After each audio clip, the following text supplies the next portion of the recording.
All right, everybody, welcome back to episode 11 of the JEB Board podcast. This is Grayson Applin here in Atlanta, Georgia. It's about to be a good one, guys. Alongside with me is, as always, Lumberjack Nick Noah, 28-3 Brandon Black. You've got Cheesebrain Kyle Oberhart, and we got Bountygate was just a way for them to play harder, Caleb Naylor. We apologize in advance, not to the viewers, to Caleb for the editing he's going to have to do tonight. So it'll be a good time though. It's going to be interesting. Very, very interesting. Oh yeah. I've got the fuck it goggles on, so like we're ready to rip. Maybe the top of your head looks really nice right now. Appreciate it. Okay, just making sure, because that's all we can see right now. Looks like we're getting an aerial view right now of like looking down on you. Not going bald yet. Oh, not yet. We can only hope. Yeah, we can see a little bit. We can see. Oh, all right. Well, all right, pot belly bitch.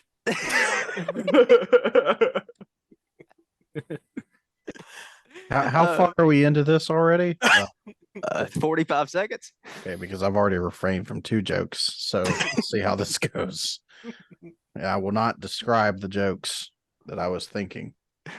Oh, all right. Well, guys, as always, like we've done the past 3 or 4 episodes, we'll start off with our highlights and lowlights. Starting off with our highlights. Number one, which was a big standout this past week, was CJ Stroud. I mean, just absolutely carved up my Buccaneers. I mean, dude played phenomenal. I believe he ended the game with, what was it, 470 yards and 5 touchdowns, 470 yards passing. Yeah. 470 yards passing, 5 touchdowns, 0 interceptions, and he averaged 11.2 yards per pass. Yeah. I had a buddy call me last night. We were talking about the game, and he asked about like his passer rating. 147.8. Yeah, because I looked at it wrong. I was like, well, it says 119 right here. I said, oh, wait, that's Baker Mayfield. Let me look at him. Oh, my God, 147. For reference, the best possible is 158. Yeah, and he did that with how many passing attempts? Didn't he have like 30, 42. 42 okay. Passing attempts, 30 completions. That is just insane. Yeah, he played phenomenal. I mean, realistically, the Texans offense played really well. Fantasy monsters. Oh yeah. Fantasy monster Tank Dell and Dalton Schultz and Nico and Collins, Noah Brown, and everybody else. Yeah. So they were on top of it today, or yesterday, I guess. Second highlight we've got is the last Bedlam, which definitely did not disappoint, with Oklahoma State getting the last win of we'll say the last scheduled Bedlam, because I can't see them not like continuing this rivalry. It may turn into something like a bowl game. Well, like the backyard. Don't play. They hate each other. Well, like the backyard brawl. You know, when they do, was it Pitt in West Virginia?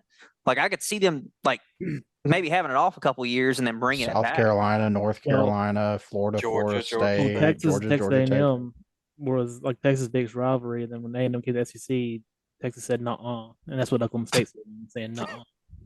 Well, yaha now, baby. Yeah. Well, you just EPKA, Kyle. But yeah, I mean, the game was a great game. I mean, Oklahoma State went up early, and then Oklahoma took the lead back for a decent bit of the game, and then Oklahoma State went back up, and Oklahoma just couldn't catch up. Yep. I think the most important thing about this, too, is this just proves that South Alabama is a better team than Oklahoma. By transitive property, South Alabama is a better team than Alabama. BB, if you would like to explain that. So Oklahoma State, Big 12 school, lost to a 4-5 Sunbelt school, 36-6.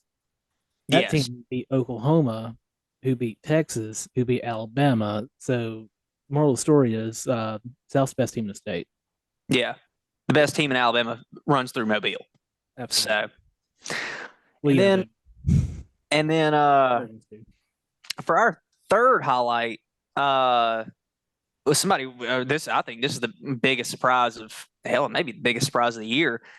Josh Dobbs. The man did it twice. I've been saying it all year. He has not been the problem for the Cardinals. No, absolutely not.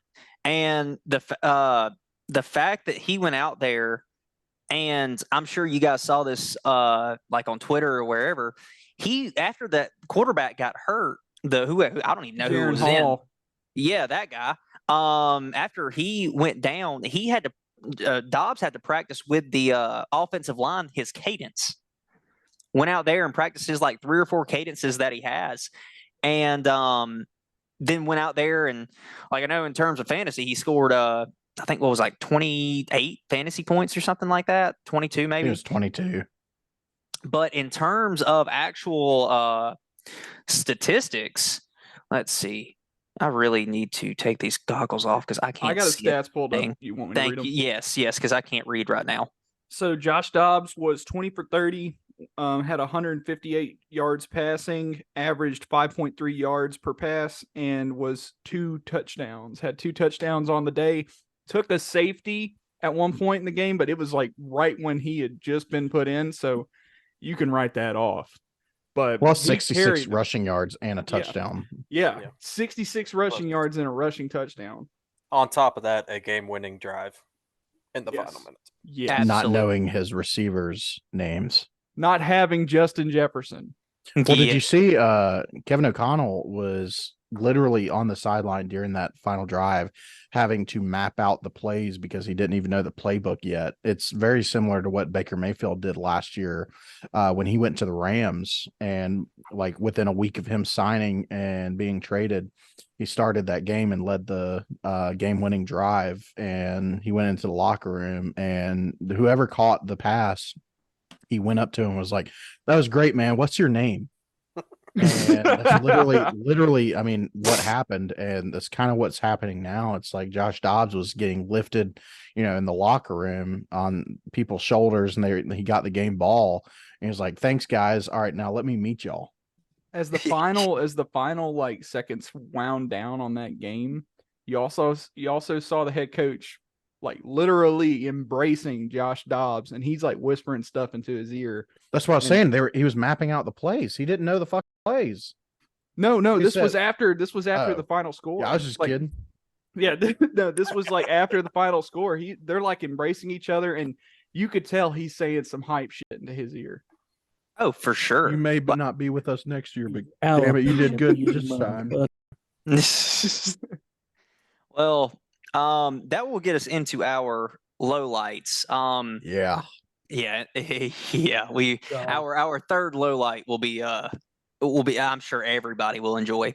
But the first lowlight that we have on here is the fourth quarter of the LSU and Bama game, because that game had so much build, had so much hype, and was looking to be, I believe Nick called it, one of those instant classics, a game that you remember. And regardless of who won, they were basically in the same position as they were last year, both teams. Same stakes, really. So went out there and, I'm pretty sure I called it. I was like, this is going to be a shootout. Like their defense, and it turned into a shootout. BB tried to tell me it wasn't, but then they scored 14 points in 95 seconds. Yeah. So, within like 2 minutes left in the second half or in the second quarter. And then I looked back up, and it was 28-28. And I was like, oh, shit. Yeah. So, but then of course, really the nail in the coffin for the game is when Jaden Daniels took that hit from Dallas Turner and went down. At first they thought it was at first it looked like they were trying to see if he fractured his jaw, but then he went into concussion protocol, and that kind of sealed the game and really let down a very exciting game. Well, Jaden Daniels was their offense. You can talk about Blake Neighbors all you want, and I get that he's a great receiver, but I won't say he's a product of Jaden Daniels, but he damn does benefit. God, I almost fucked up there and said Kyle. But he benefits from Jaden Daniels with how good of a player he is because of the threat to run. You bring in whatever the hell his name was, and I mean, Bama knows. Okay, Nussmeier, yeah, Brent Nussmeier. You come in and they know that he's going to target Neighbors, so Neighbors becomes a non-factor at that point. So yeah, it was just very disappointing end. Yeah, I agree. That game, it started off like Nick was going to describe, instant classic. It was a really, really good ball game, and as disappointed as I was for how it degraded, I was very disappointed to see Jaden Daniels take that hit that knocked him out of the game. I would have liked to have seen him play throughout the rest of the game because who knows what would have happened. Yeah. Well, I guess getting into our second low light, which is for all of our UFC fans here. The main event of this past week's UFC Fight Night, which is Jailton Almeida versus Derek Lewis. Derek Lewis is fighting in Brazil, and he's always had some choice words for Brazilian Jiu-Jitsu in general, just saying like just stand up, right? Well, that was not the case this past week in this five-round main event.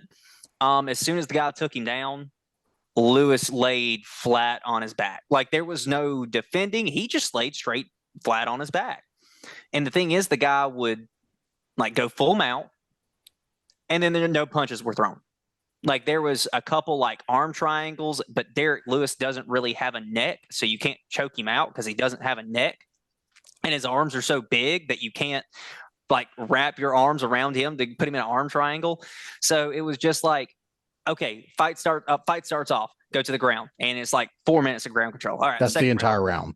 Yeah, that's the entire round. Second round. Okay, a couple punches thrown, gets taken to the ground, on the ground for the rest of the fight. And like I said, Derek Lewis is not trying to get up. He's just laying there the entire time.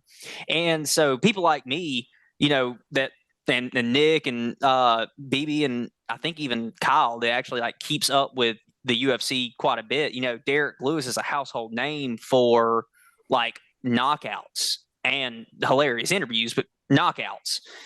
And we get this where he's laying on his back like a baby seal. 28 total strikes. Yeah. Like he didn't care. Yeah, so it was like more like a paycheck fight for him. That was it. I don't understand I don't really understand the logic behind it, because you would think in the fifth round that he would just go and try to like take shots, like, you know, start throwing haymakers, but he did not. You know, I mean, Almeida should be part of this low light. I get that he won, but I mean, Buddy didn't do on top. Like he threw just enough punches and moved around enough for him not to Mark Goddard to not stand them up. But besides that, I mean, Almeida just kind of sat on top of him and was like, all right, I'm going to win this way because he can't get up. I'm going to defend his couple of, you know, escape attempts, and that's it. And so Almeida was just, I don't know, he was boring. And in so this was his 7th UFC fight. In his 7th UFC fight, he has only had 6 ground shots taken, and that's it. And that sucks. So, you know, the good thing about UFC is that we can pretty much gauge where someone's at in their career a lot easier than we can whenever it comes to something like NFL. If a quarterback has a bad game in the NFL, then it's pretty presumptuous to say that it's going to have any long-term impact over their career, because bad games happen. However, with UFC, if someone just, you know, performs like that, and you consider the fact that Derek Lewis is 38 years old, I think it does prompt serious discussion on whether or not he's at the end of his career. Well, I mean, the big difference is in like age. You look at Tony Ferguson as a good example. Tony Ferguson is well past his prime. Absolutely. And it's showing. He's had 6 straight losses, and he did yet though. Yeah, no, I don't know how, Not yet. but no, I mean, like, it's different if you just get clipped, or like you're Kamara Usman and you're winning, and then all of a sudden a leg catches you to the dome, and you're sent to. Never mind. But yeah, we're not gonna get into religion here. But anyways, it's different if you get clipped. That was just a poor performance because he couldn't get up, and so he just decided to lay there. Tony Ferguson, at least he tries, but it's very obvious that Tony Ferguson's just an old and he sucks now, and Yeah. I hate it. I hate it. Yeah, he's But- like two steps slow. He Yeah. just he's like, he used to go in the ring and he used to do like cartwheels and throw the pocket sand in the whole 9 yards. And it's like when he throws pocket sand now, it's just like taking a piece of his body and throw it down, because that's basically what he's made out of sand. When he's asleep, he's laying there paralyzed. Yeah, the Sandman comes in when he's asleep, and that's who throws the sand now. But I agree, Caleb. I concur. Our third low light, and like I said, everybody's gonna have a say in this. Gary Danielson. Yeah, Gary Danielson. Him and Vern should have retired at the same time, because at first I thought it was just the two together that was such a bad pairing, and I don't know if it's the pandering that he does to whatever team he's talking about, but sorry, Caleb, it's got to be hard to talk with that dick in his mouth. Like, whoever he's talking about, it's insane. Like, when he's talking about Bama can do no wrong. When he's talking about the opposing team, it's not an analysis. It's like he's fangirling over whatever team he's talking about. It's surface level material. It's completely surface level material. That is, he'd fit in perfectly right here. Yeah, he would. He truly would. In fact, we should extend an offer to Gary Danielson. I don't know about that, Grayson. I think if you give me and BB a fifth of vodka a piece, we could do a better job than he could. Yeah, well, the thing is like, we're sitting here and we're talking about stats and this, that, and the other, and he's sitting there and he's just like, oh, this is what Bama loves to do. They love to go on third down and run a play and get the first down. Like, yes, Gary, that's a great take. Everybody loves to do that on third down. So it's terrible. It's terrible. I don't know why CBS is. He's got to be related to somebody with CBS. Well, because it's okay, because it's the last year of him. Yeah, now it's Kyle's problem, not ours. Yeah. Oh, thank God. I can't wait to hear Kyle bitch about how he's riding Ohio State over Wisconsin. To be quite frank with you, Gary Danielson probably doesn't even know there's a conference outside of the SEC. I can't wait. No, he did, because that one game where they did a Ohio State game, and then they went to Tennessee next week and called Tennessee a sterile strip mall. Oh my God. I can't wait for that Iowa call. Man, Iowa sure does love to go 3-and-out and just have a stout defense all game. That is a perfect game plan. Didn't they beat Northwestern 10-7? Yes. Let me tell you, I stomached that game. It was rough, guys. Why? Why do you watch shit football? Because I'm a sicko. All right, fair enough. Yeah. Well, I think Gary Danielson's worst aspect is his one-liners. It's like his commentary is bad, yes, but just the one-liners. It's like, hey, is your refrigerator calling you? Like, it sucks. I hate it, and it's just constantly like throughout the entire thing. And he laughs at his own jokes, and it's almost like the cue the audience applaud. It's terrible, and yeah. Yeah, I'm choosing very, very choice sentences here. Yeah, they don't see the Andygator. Hey, we can tell you what. Let's talk about Gary Danielson at the end of this podcast. Yeah, I'll make sure after we get through with the upset watch, I'll make a plug for Gary Danielson. Throw me a bone. Yeah, we'll throw a bone. Might throw the whole skeleton. Well, all right. Well, that gets us out of highlights and lowlights, and we'll get us into the NFL. And one thing we're going to talk about this week, we caught it. It was just at a bad time. It was last Tuesday, the trade deadline. So we're going to talk about some of the movement that happened, and then we're also going to talk about some of the movement that did not happen. So obviously, the first one that comes to mind that seems like a good move right now is Josh Dobbs to Minnesota. Absolutely. I mean, I think, I talked about how the coach and Josh Dobbs were like embracing each other and getting hyped up together at one point, but that just tells you right there that they are super happy with their own trade, and to steal a win away from the Falcons, that's yeah. Like, he did a great job. And I think a lot of people in the front office for the Minnesota Vikings are patting themselves on the back for that one. Yeah. Well, and another one that happened too, and we'll just briefly go over this. Donovan Peoples-Jones went to the Lions just to bolster their receiving core. So that was another move that was made. If I'm not mistaken, he was at the Browns, maybe? Browns. With the Browns? Yeah. So went to the went to Detroit, like I said, just kind of bolster their wide receiver core. The next one, and we'll talk about really two of these in tandem, is Washington, the Commanders cleaning house and getting rid of Chase Young, going to the 49ers, which is insane. And then is Josh Sweat?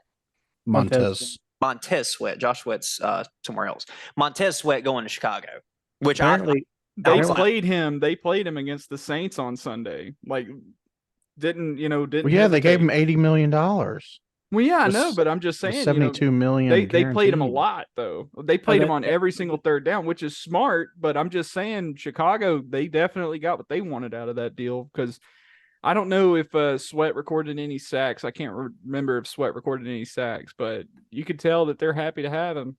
So they did re-sign him. Yeah, they gave him an extension for 4 years. Let's see here if Montez 4 years, 80 million. The 49ers cannot keep getting away with this bull crap, man. They're selling off cheap and getting money, man. It does not make sense. I mean, well, if it's on the Washington trading them for what, 3rd round draft pick? That was that it? Or Yeah, 3rd round. Yeah. Which it kind of makes sense because of like how injury prone Chase Young has been in the past, but still, I mean, Chase Young has got potential to be a top 10, possibly a top 5 edge Especially rusher. when you're going into a stout defense like that, and a lot more rushing from other people, it's a lot less pressure on you. You can get to the quarterback I'm sure a lot easier. Double teamed every time he's on the field in Washington. You can't do that in San Francisco. Yeah, so I don't know. It's like I said, that was just very surprising that the Commanders just basically said, "All right, here's our defensive line. Like, just take them. Let's phone in our defense for the whole season." Right. Sorry, Another move that was made was Rasul Douglas he went to Buffalo just to kind of help out with that, their defensive back room there. And then Joe Burrow needs less help on defense. Yeah. And then I forgot he was at Green Bay. And then Kevin Bard went to Philadelphia to just load up on an already stacked Philadelphia defense. Yeah, so, and it may pay off because Philadelphia had a bunch of injuries yesterday against the Cowboys on defense. Yeah. So it's crazy how that situation, and even the Josh Dobbs situation in Minnesota, how kind of played out perfectly to get those guys to play, but it was partly because of injuries. Yeah. And then some of the people that were not traded that was in the rumor mill. One was Adoree Jackson. They were talking about him getting shipped somewhere. I want to say, let's see, because he's at the Giants right now. I want to say they were possibly thinking about shipping him to the 49ers as well. But he didn't get traded. But two of the big ones, or I guess realistically 3, are all receivers, and it was Devontae Adams and Hunter Renfrow not getting moved, number one, and DeAndre Hopkins not getting moved, number two. You know, if DeAndre, or well, let's start with Devontae Adams. Yeah. If it just doesn't make sense, like if you're saying no, like he is untouchable, it doesn't matter what you throw at me, I'm declining. Like Devontae Adams is my wide receiver one, then prove it. Mm-hmm. You know, Well, it's. Go ahead, Kyle. I'm done Sorry, anyways. sorry, Nick. No, it's cool. It's cool. It's cool. It's cool. I It's cool. apologize. It's cool. Well, It's cool. it It's cool. almost it almost seems like. So, anyways, Devontae Adams, he feels like he should get, the most targets out of the game, but he's like the third or fourth receiver. So it doesn't make sense that if you're not trading him, getting the most value. I'm done, Kyle. Okay. Well, it seems like the Raiders are planning to build around him in future drafts. I think that's going to be the center of their team. Is the only real reason to keep him. He's 10 years in the league, though. He's on a timer, but he's still the best receiver in the league. So I kind of align with that point with Kyle, in which it makes sense.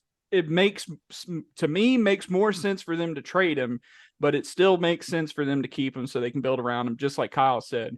What doesn't make sense is why don't you trade Renfrow? So I know the Saints were in discussions with the Raiders leading up to the deadline, trying to get Hunter Renfrow. Not saying I necessarily approve of the Saints pursuing Hunter Renfrow, because the last thing we need right now is another receiver for Derek Carr not to throw the ball to. But Renfrow is not near the caliber of player that Devontae Adams is. And if you can get any value for Renfrow, I mean, I fail to see any reason why you wouldn't try. Like, I'm sure there's more teams out there than just the Saints that would have tried to take him. But who knows, because you had a pretty much an entire different general management staff. You had a different head coach leading up into the trade deadline. So, yeah. Maybe you had something to say too? Yeah. This is more direct towards the Titans.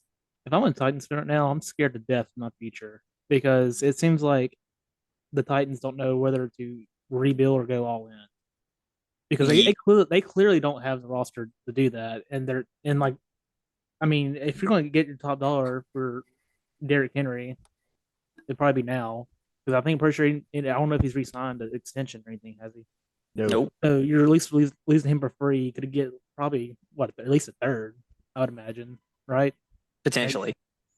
DeAndre Hopkins, and I just don't understand. Like, I feel like they're like real close, teetering in the Falcons territory, when they should have traded Matt Ryan and Julio Jones way before they did.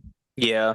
Before it, Well, and I think the thing with that too. So moving on to like Derrick Henry and DeAndre Hopkins, specifically Derrick Henry, I honestly, I kind of think from what it looks like, I mean, obviously, either they're going to sign him or he's going to walk. I mean, he's not going to retire. But from what I have seen watching the little bit of Titans ball that I have this year, it seems like that they are pretty confident that if they lose Derrick Henry, that Tajay Spears will be able to fill that role somewhat. Well, and that's the thing too. Like, if you're comfortable losing them, get rid of them, get more draft capital, fill in the gaps. I don't disagree with that. And the thing is like after you get rid of Henry, after you get rid of Renfrow, I mean, on offense specifically, they do have a decent amount of young talent. Like, if Will Levis is the go-to guy for the future, Tajay Spears, who's also a rookie, maybe second year in the league. He's a rookie. Yeah, he's a rookie. Traylon Burks, who's 2 years in the league, who dead. See, and like another thing too, I think they messed up trading AJ Brown to the Eagles. Yeah, because that leans into toward a rebuild mode, right? And then next year they go out and sign DeAndre Hopkins. Imagine they had DeAndre Hopkins and AJ Brown in the same field. Insanity. With Will Levis. Insanity. I was about to say it wouldn't matter, because the plan was to have Tannehill, and I mean they were still going to run the ball 40 times a game. So you'd have AJ Brown and DeAndre Hopkins out there blocking the entire time. Like Mike Vrabel even had a T-shirt he was wearing on the sideline one time that said "Give it to Henry." But yeah, pretty self-explanatory on what your offense is. It's just like as if I was a Titans fan, I would not be optimistic. They have no identity. No, Their identity is run the ball, but you can't run the ball 40 times a game and expect to win more than big games. Well, you could when Derrick Henry was 24. Yeah, I mean, all the time. Strong guy all game, baby. So when you boil it all down, though, BB, what you're really saying is the Titans have far bigger concerns than the University of Houston Cougars jerseys. Yeah, they need to get new. After that trade deadline, I have zero confidence in their process. Yeah. Well, talking about the identity, it's one thing to have an identity and say like we're going to be a run, run 3 downs. But if you're not able to live up to that identity, like you can run the ball 3 downs, but then that 4th down you're going to punt. Is that really your identity? Yeah, but I mean, still, it's like either commit and go all in or sell. You're screwing yourself. You're playing to lose, not playing to win. Yeah. And the problem is they're winning too many games to get a top 5 pick. The Falcons conundrum. Yeah. It's called purgatory. The Atlanta paradox. Thank God for 21 break. Yeah. But all right, well that'll get us into our game predictions. We did not have a great week this past week. We went 44% this past week. I think that's 11 out of 25. For the year, we are 51.6%. So 1 for 2, baby. Kyle is at 21-24. He got 3 of 5 right this past week. Caleb is at 20-25. He got 1 out of 5 right this past week. Nick is at 29-16. He also got 1 right this past week. BB is at 19-26. He got 2 right this past week. And then I am at 27-18. I got 3 out of 5 this past week. So that being said, our slate of games this week. So slate of games this week is Cleveland at Baltimore, Houston at Cincinnati, San Francisco at Jacksonville, New Orleans at Minnesota, and Detroit at the Chargers. So Kyle, lead us off here. Let's go through your picks. Yeah, so my first pick, I'm going to go with Baltimore. I think it's going to be a low-scoring divisional smash-mouth game like they usually are in that division. But give me Lamar Jackson to edge it out. Houston versus Shut up, Nick. Houston versus Cincinnati. I got Cincinnati from the past years. It's hard to stop Cincinnati whenever they are hot, and I think it's going to be the same discussion this year. So since he pulls this one out, San Fran versus Jax. Give me San Fran. I think they bounce back. Good defense performance. I think Purdy finally comes out of his slump and wins it for him. New Orleans versus Minnesota. New Orleans wins it. Just because I hate Minnesota. Detroit versus the Chargers, baby. Give me Detroit. Their weapons are just too hot on offense, and they're going to take that one. All right. Caleb, let's go with you. So for the first game, I got Baltimore and Cleveland. I think after that Seahawks game, Baltimore is playing a pretty good, consistent game right now, and I think they're just going to overwhelm Cleveland. I don't think it's necessarily going to be a blowout, but Baltimore's going to show up to play. Houston and Cincinnati. I like what I'm seeing with Houston. I really, really like what I'm seeing with Houston, and I understand what Kyle's saying. It's hard to stop the Bengals when they get on a roll, but Houston's got a lot to prove this year, and they've been proving it. So I'm picking Houston. CJ Stroud comes out with another great performance, and I think Houston manages to edge out the Bengals. San Francisco and Jacksonville. I'm taking San Francisco. I think this will be a pretty decent bounce back game for them. I wouldn't be surprised if it were close. I don't think we're going to see San Francisco perform like they did, at the start of the season. But I think San Francisco is going to get it together and they're going to end up winning. New Orleans and Minnesota. I think this is going to be a down to the wire nail biter. I think the New Orleans defense is good enough to stop the Vikings. Still a lot of questions on the offense. The offense has started to get a little bit more in rhythm, but it's still far from what I or any other Saints fan would want to see. I do think the thing that makes me think this is going to be so close is Josh Dobbs being such a mobile quarterback, and considering the fact that some of the big chunk plays that the Bears stole from the Saints defense were on the quarterback's feet. Tyson Bagent, really kind of carved us up a little early on in the game. Saints figured it out, but Josh Dobbs is a far better quarterback than Tyson Bagent and a far more experienced quarterback. So I'm taking New Orleans, but in a very close one. Detroit and the Chargers, I'm taking Detroit. Detroit's going to return to form, and we're going to see Detroit have a pretty stout performance against the Chargers. Chargers going to give them all they got, but I think Detroit's going to end up running away with this one in the second half. All right. What about you, Nick? So I think Baltimore is going to blow the Browns out. I don't think it's going to be close. It's the rematch from earlier that Cleveland was able to edge Baltimore. But yeah, I think Baltimore is clicking on all cylinders. I think offensively, with the pass, with the run, Gus Edwards is filling his role great. I think, with the defense is just clicking on all cylinders. I think everything is just kind of falling in place for Baltimore right now. We're seeing the 2019 Baltimore Ravens. Meanwhile, Cleveland is just soul searching. They want to, really utilize Deshaun Watson because of that massive contract he got. But Deshaun Watson, I personally don't see the hype. And meanwhile, you're playing with two really true running back twos with Jerome Ford and Kareem Hunt. Both are kind of Kareem Hunt's past his prime, and Jerome Ford is not Nick Chubb. And I hate it for people that traded for him this year, especially in fantasy.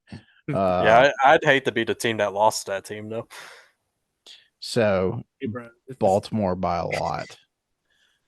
Cincinnati, kind of the same thing. I think Houston, yes, is figuring it out, but I think Cincinnati is a different monster than the Bucs, especially right now. With Cincinnati, they just beat the Bills, and Joe Shiesty is coming back, and everything again. They look kind of like Baltimore in a similar sense of how they're all clicking. Shout out to my high school first period friend, Cam Taylor Britt, who got his, I think, 4th career pick today or yesterday for the Cincinnati. Their defense is playing much better, and it's just there's a lot going on for Cincinnati. And I think they'll just be a little bit too much for Houston. San Francisco, I don't see them dropping 4 straight. I know I said I didn't see them dropping 3 straight, but San Francisco is just a little bit too much. I think the bye week is what's going to set them out. I think they're going to be much better because of it. And so I think San Francisco will it's probably going to be a close game. But and then Minnesota versus New Orleans. Minnesota is going to outright win. Josh Dobbs is like Caleb said, a more experienced quarterback, but I still just don't think New Orleans offense is clicking. I think New Orleans' problem is their wide receivers, and I've said this for the past 2-3 years, and I will continue to say this. But every time that they look like they have a glimpse of, this is what we could do, the next game they just don't show up. And so I don't think Derek Carr's the answer. But I think Minnesota, they're riding kind of high, and Josh Dobbs is playing with a chip on his shoulder. And then Detroit versus my Chargers. Detroit is just a more complete team all around. Chargers are soul searching again. Just, they have the offense. They're playing close games, but their defense lets them down. So I think that's what's going to be the big difference is, Detroit's going to score more than the Chargers. That's a really good prediction. BB. For the first two, I'm going with Baltimore and Cincinnati because they've been playing the best ball at the hotter teams. For San Francisco and Jacksonville, give me San Francisco. I think it's gonna be a real low scoring game, not much offense. New Orleans, Minnesota. New Orleans. I had to flip a coin for that one, and Detroit by murder.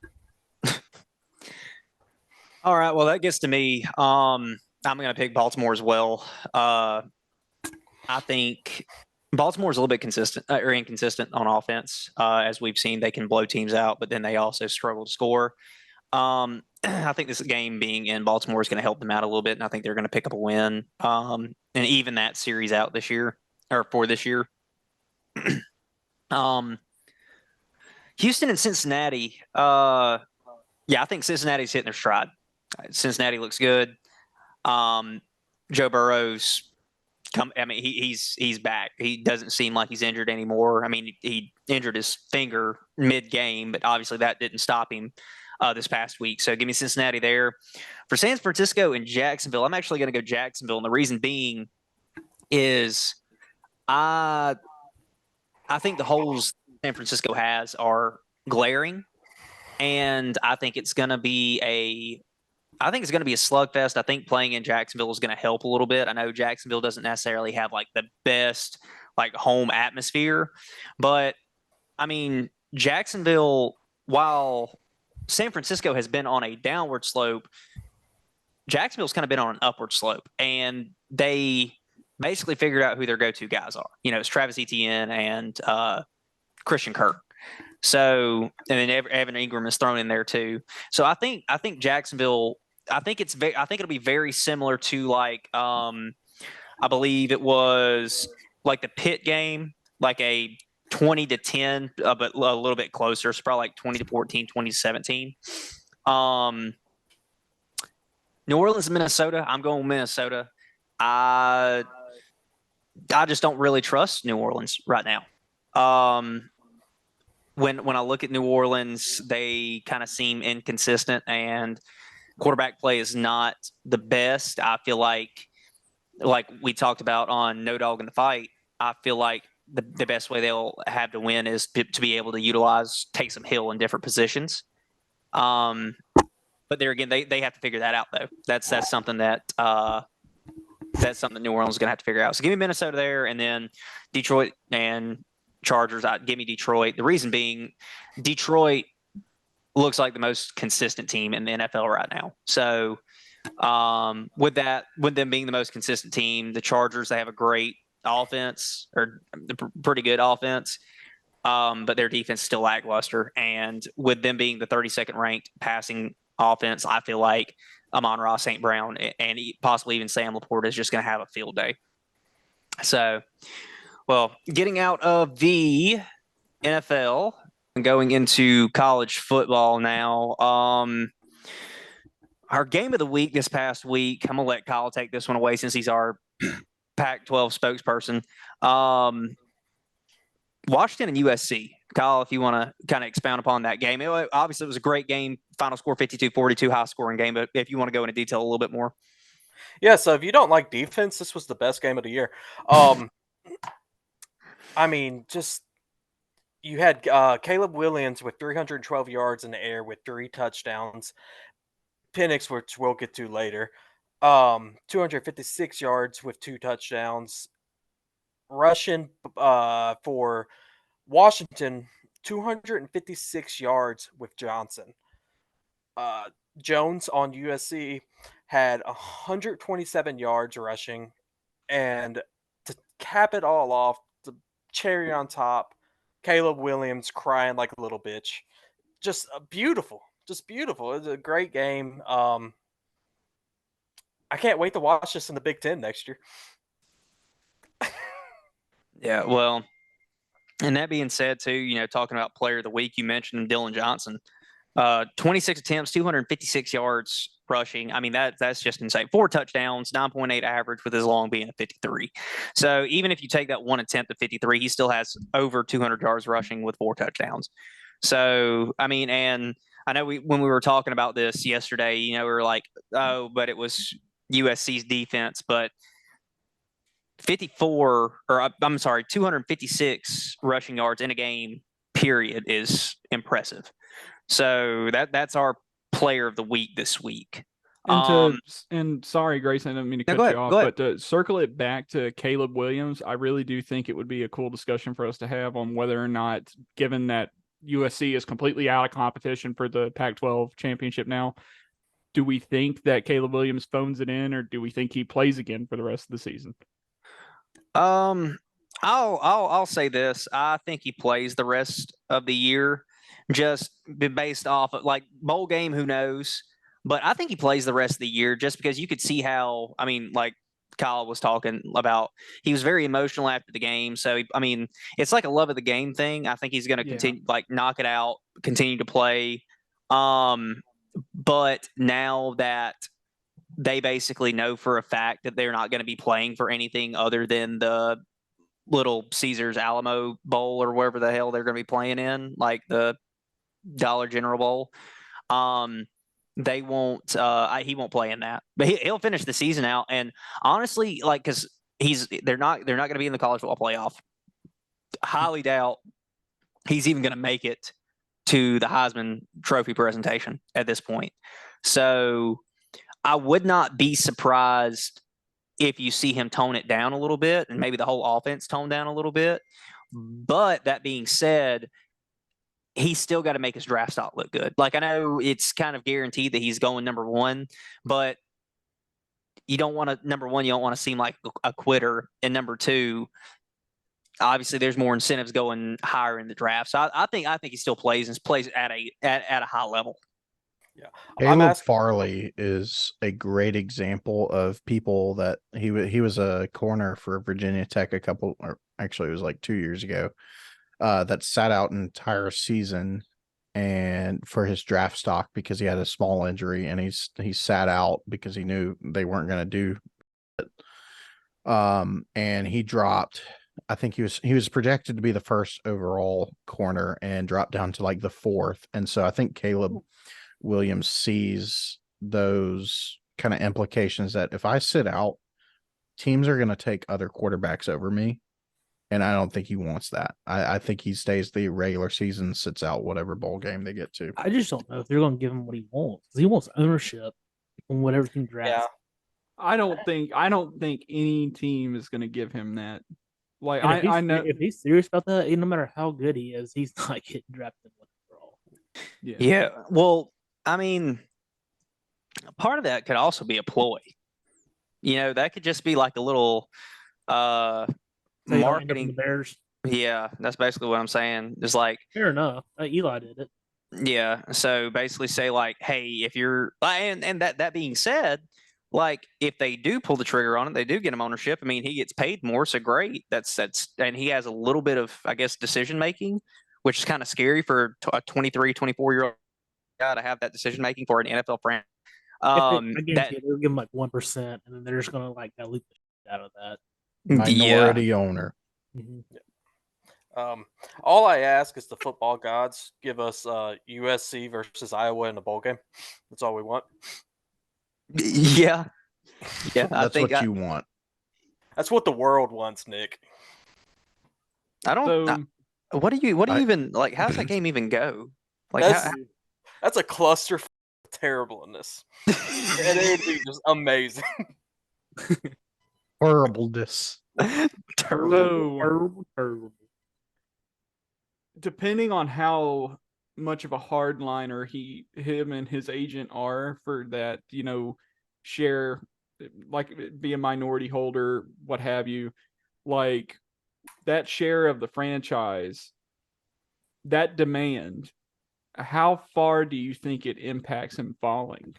If he's real, if it's legit, it's not just window dressing. It's a legit demand.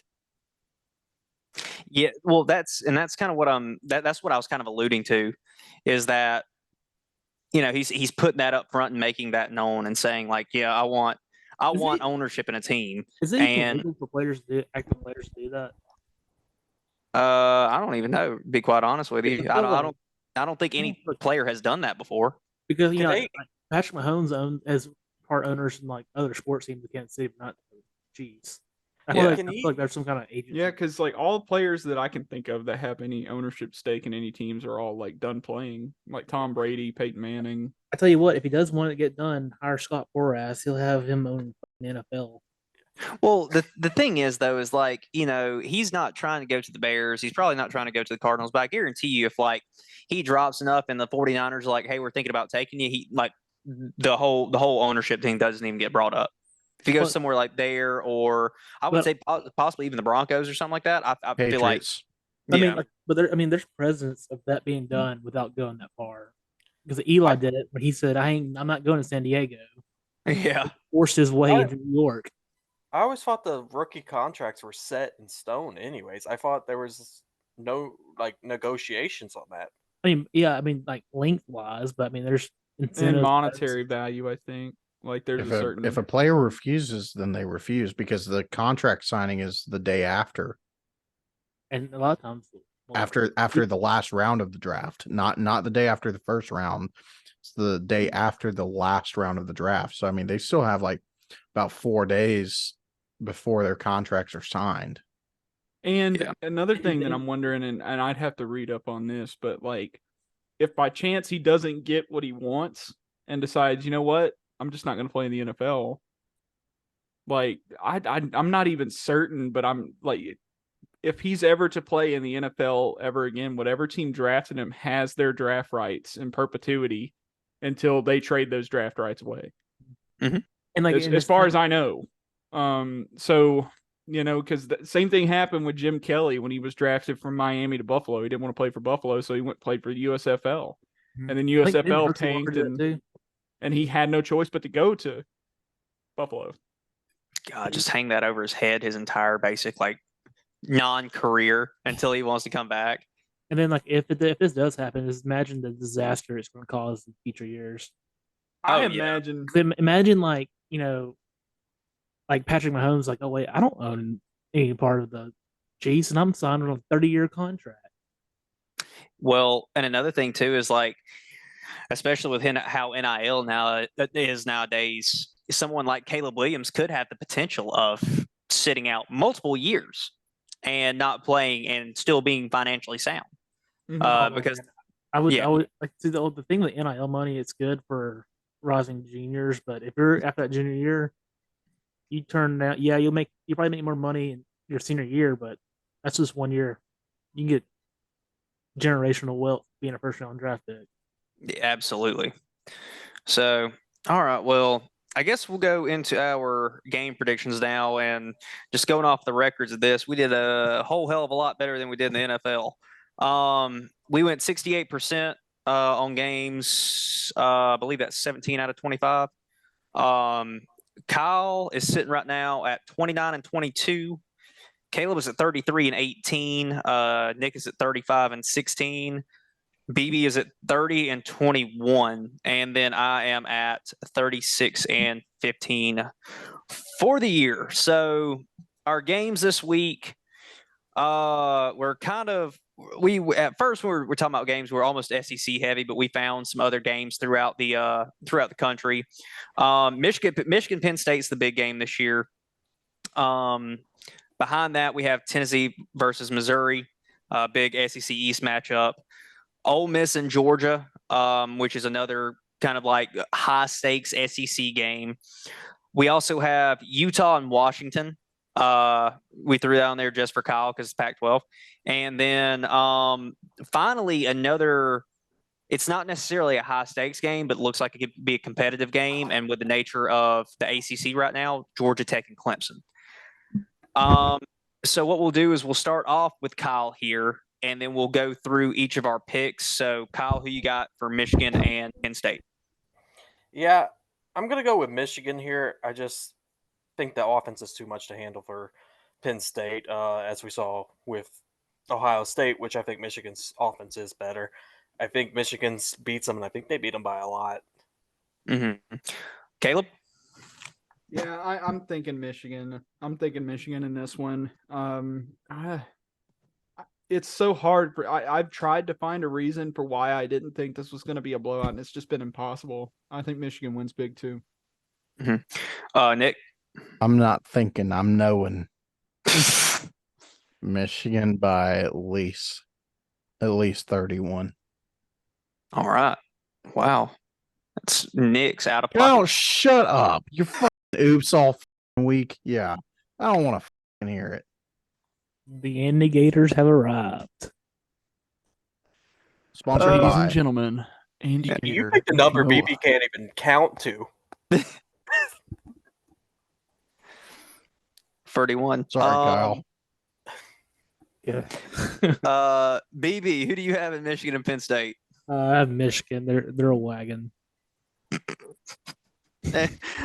All right. Well, I've got Michigan as well. I don't think I'm wrong when I say this. I think Michigan and Penn State are very similar in terms of like play style. But one's good and one's bad. That's what I'm saying. Michigan is by far and away multiple levels above Penn State. So give me Michigan. If Penn State wins, we're done. Yeah. Well, that goes along with our next game too with Tennessee and Missouri. I mean, we all picked Missouri. So obviously that game is in Columbia. Why did you guys, or why did we as a group pick Missouri over Tennessee? That Mizzou defense, man. Like, for me, it was all about the Mizzou defense. I think they really showed up, and played a pretty good game against Georgia. Weren't perfect. That's why Georgia ended up, beating them. But that was my big driving factor. I think Mizzou's defense is good enough to keep Tennessee out of the game. I think that Tennessee was overhyped from the beginning. I think Joe Milton was overhyped from the beginning. I think Tennessee was overhyped. I think Joe Milton got a lot of overhype because a lot of times when you see a guy that has just an absolute missile of an arm, like they tend to get overhyped.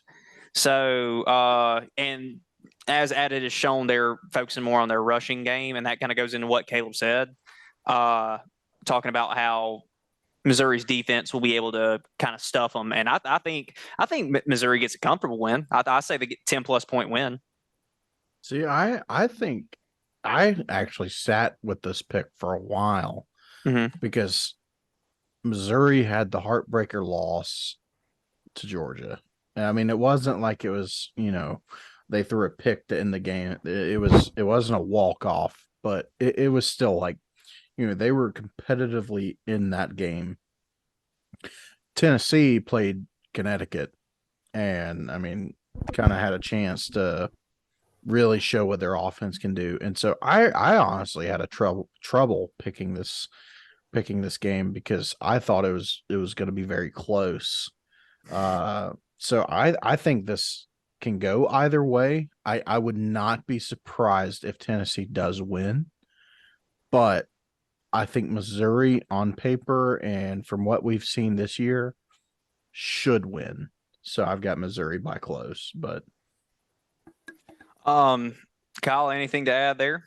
Just going off Caleb, I'm a believer that defense wins games, and I think Missouri's defense just a slight bit better than Tennessee's, and that's going to help them win this one. Yeah. Well, I think Luther Burden's probably one of the most underrated receivers in the country. Yeah. Honestly, I think I'd rather have Missouri's passing attack than Tennessee's, believe it or not. And the only way I see Tennessee winning the game is if they can actually run the ball, which I don't think they can. Yeah. Well, moving on into our next game is Missouri and Georgia, and that's what I was saying earlier. Mississippi and Georgia. What did I say? You said Missouri. Ole Miss and Georgia. It already happened, Grayson. There's a Ms. and there's a Miss. So that's what threw me off. But yeah, Ole Miss and Georgia, again, this is kind of like a more of a higher stakes SEC matchup. Because obviously Georgia's kind of got the SEC East locked down, but they still have a potential of, not what am I trying to say? There's still the playoff spot. You don't want to You don't want to break do anything anything that can down. knock you out of those Yeah. 4 games, because those 4 games, because it is a really competitive running right now. It is, absolutely is. And then Ole Miss, if I'm not mistaken, I know it's a little convoluted, but they still have a chance at winning the SEC West. Now it's going to take some Bama losses to do that, but still. So we'll start with BB this time, and let's go into who you got for the Georgia and Ole Miss game. I got Georgia. I think that their defense is just going to shut Ole Miss out. All right. Nick.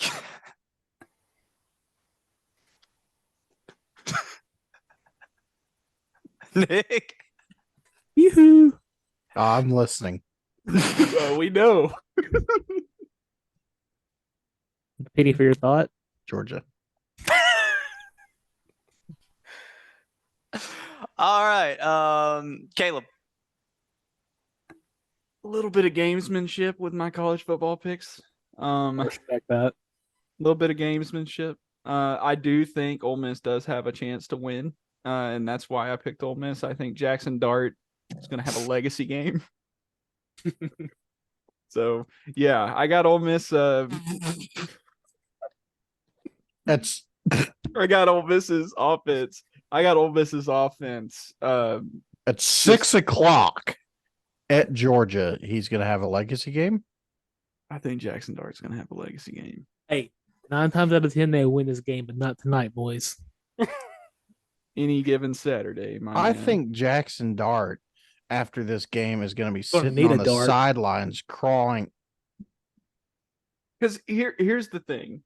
So, like Grayson said, there is a lot of convoluted stuff that can happen to get Ole Miss back into the SEC championship.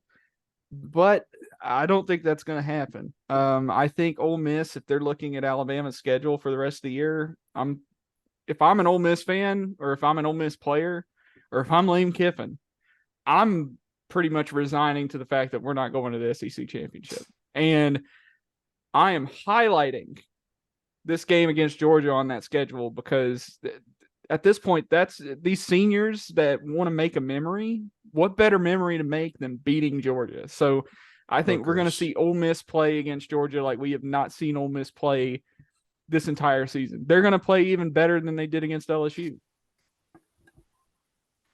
Kyle. Ole Miss does not have a defense. They hate defense. Georgia by a lot. I am also going to pick Georgia. How many losses is Ole Miss at right now? 1 or 2? One. Okay, yeah. So they've still got to hit Lane Kiffin's quota of 3 this year. So they've got to lose to Georgia this week. Having a heartbreaker against Mississippi State. Yeah, exactly. That ain't happening. Listen. Spoiler.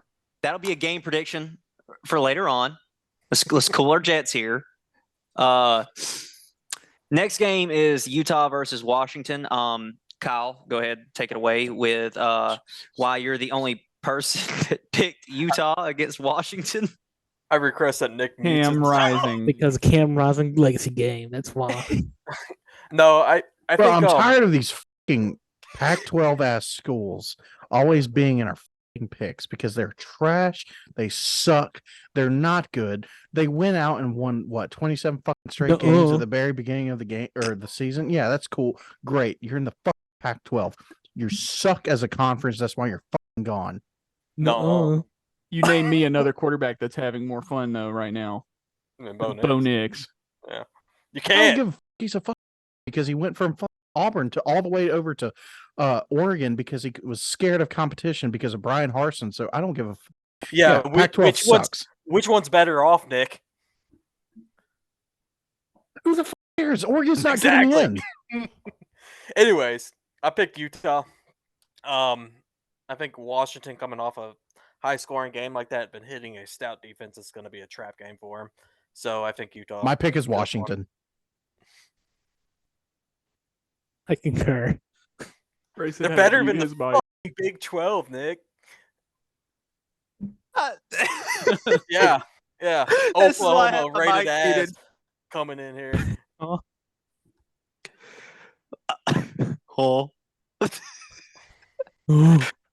Hamburger. I've got Washington. Final game.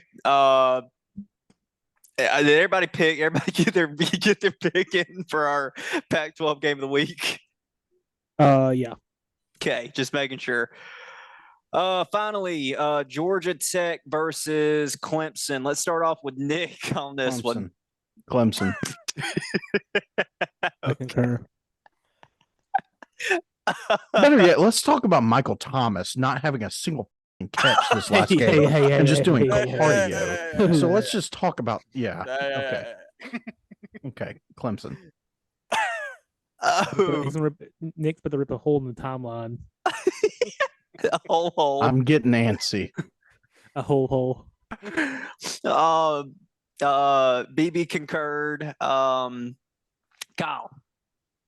Yeah, Clemson, I think, got back on the right track with the Damn right. Yeah, winning over Notre Dame. So they're going to stay on it. Can't get everybody Thornton, man.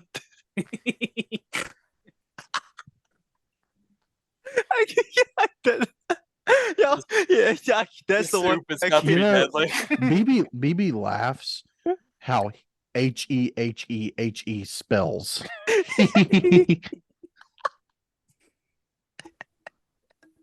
He and then and asterisk pig noises. Oh man. Caleb. I have picked Georgia Tech again because of gamesmanship, because if I'm ever going to be competitive with these picks here and catching up to who's leading the way. Is it Nick? Nick's leading the way for college? I technically am. I got because I changed 2 of my goddamn picks because of Kyle. Oh yeah, it's my fault. Well, I'm not changing my pick because of Kyle. So I'm picking Georgia Tech to beat a Clemson team that's coming off of a really pretty win against Notre Dame. I'm picking Georgia Tech to beat Clemson. That's so stupid. I'm trying to channel some Kyle energy right now because you're channeling Kyle and BB because you're also using the logic of trying to play catch up and picking the team that's probably not going to win. We will see. And then I'm gonna need to go to the dentist after this. My teeth are so clenched.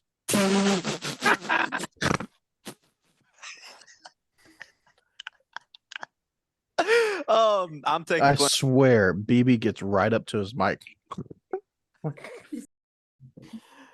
I'm taking Clemson. I'm taking Clemson because I honestly think this game is going to be pretty close. I really picked it because Clemson's the home team. To be quite frank with you, I think if they were playing in Atlanta, I think Georgia Tech would win. But I'm taking Clemson. Okay, well, moving on. Now it is time for Nick's favorite segment of the week, Kyle's out-of-pocket pick of the week. So, Kyle, go ahead with your out-of-pocket pick of the week and the logic behind it. Yeah, so we're going to the worst conference in this country. Pac-12? Big 12, baby. With Texas and TCU, one of the most overrated freaking teams in the country with Texas. I cannot even believe anyone believes they're a good team. About to get their ass whooped by TCU. Not even going to be close. It's going to be an embarrassment. And then when Nick's in the group chat, oh my God, I'm be like, yeah, suck a because they are overrated. Kyle, not only are you wrong, you're stupid. Nick.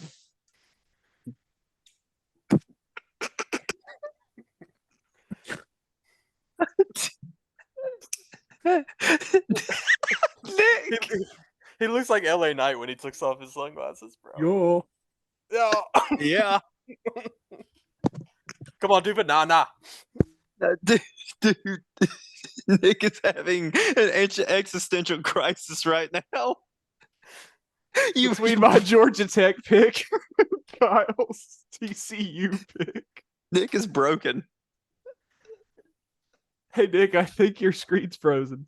Nah, man, I'm here. I can't wait till we go back to Gary Danielson at the end of Caleb, this can be cut because I guess this won't cut it, but I'm still going to speak my piece about it.